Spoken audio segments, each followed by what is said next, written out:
In recent weeks, a massive release of previously sealed government documents reignited global attention around the Epstein investigation.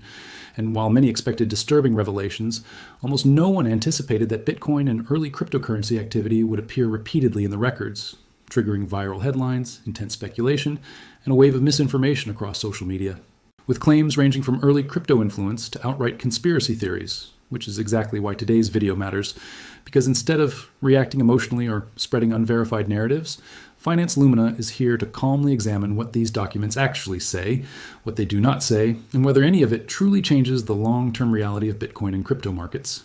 This discussion is strictly educational and informational, not financial or legal advice, and we are not here to discuss crimes, speculate on individuals, or assign intent, but rather to analyze verifiable intersections between historical documents and financial technology, because clarity matters more than outrage. The documents themselves span decades and include emails, legal filings, correspondence, and financial records collected during U.S. investigations. And although public pressure for transparency lasted years, only limited information was initially released, much of it heavily redacted, until a far larger disclosure in early 2026 introduced millions of additional pages, which authorities claim fulfills disclosure requirements, though many continue to question whether this is the full picture. Within this release, several references to Bitcoin stood out, not because they revealed control or wrongdoing, but because they showed early awareness of Bitcoin among elite financial and academic circles long before mainstream adoption, including emails suggesting that Epstein followed Bitcoin's development, discussed its risks, and communicated with figures connected to early crypto research, including contact attempts with Gavin Andresen in 2011, shortly after Satoshi Nakamoto withdrew from public view. A coincidence that has fueled speculation but offers no evidence of coordination, influence, or origin involvement, only that Bitcoin had already attracted institutional curiosity far earlier than most people realize. Additional correspondence shows Epstein receiving Bitcoin analyses circulated among wealthy investors that described it as speculative, volatile, and lacking traditional intrinsic value while simultaneously acknowledging its disruptive potential, a view that mirrored broader market sentiment at the time.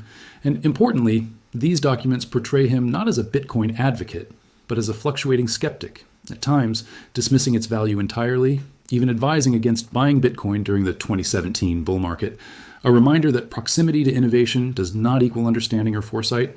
Attention intensified when links emerged between Epstein-connected funding and MIT's digital currency initiative, which at the time supported several Bitcoin core developers during a funding gap within the Bitcoin Foundation.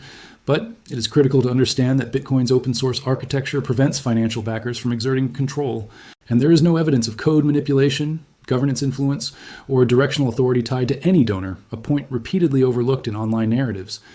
Predictable social media chaos followed, including viral fabrications, falsely claiming Epstein created Bitcoin under the Satoshi Nakamoto pseudonym, claims easily debunked by basic verification, yet widely shared, illustrating how emotionally charged topics create perfect conditions for misinformation. And while Epstein did claim to have spoken with founders of Bitcoin regarding potential digital currency concepts, there is no verifiable proof he ever communicated with Satoshi or knew their identity, and his wording more likely reflects misunderstanding rather than insider knowledge. The documents also reference early-stage investments in crypto companies such as Blockstream and Coinbase during their formative years, investments that were relatively small, often indirect, and later divested, with companies publicly clarifying that no ongoing relationship existed, reinforcing the reality that early crypto investment environments were broad, speculative, and opportunistic rather than ideologically aligned. Other mentions include privacy-focused projects and payment networks, reflecting general exposure rather than influence.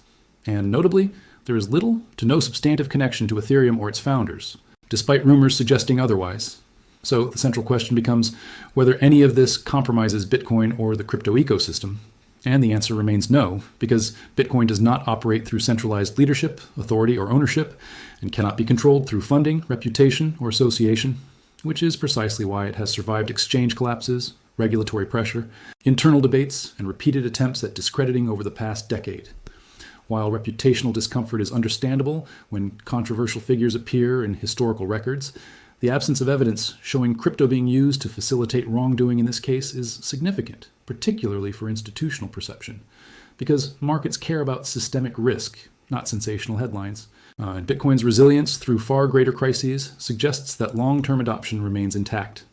As we move through market volatility in 2026 and beyond, These revelations are unlikely to alter the structural reality of decentralized finance, and once public attention shifts forward, decades-old emails will carry far less weight than network security, regulation, and real-world adoption. Because capital always looks ahead, not backward. And if Bitcoin can endure scrutiny, skepticism, and controversy without structural damage, it reinforces the very thesis that made it valuable in the first place. So while narratives will continue to evolve and speculation will persist, one conclusion remains unchanged. Bitcoin was not compromised. Crypto was not controlled, and decentralized systems once again proved resilient under pressure. And here at Finance Lumina, our job is to help you see past the noise and understand what actually matters. Subscribe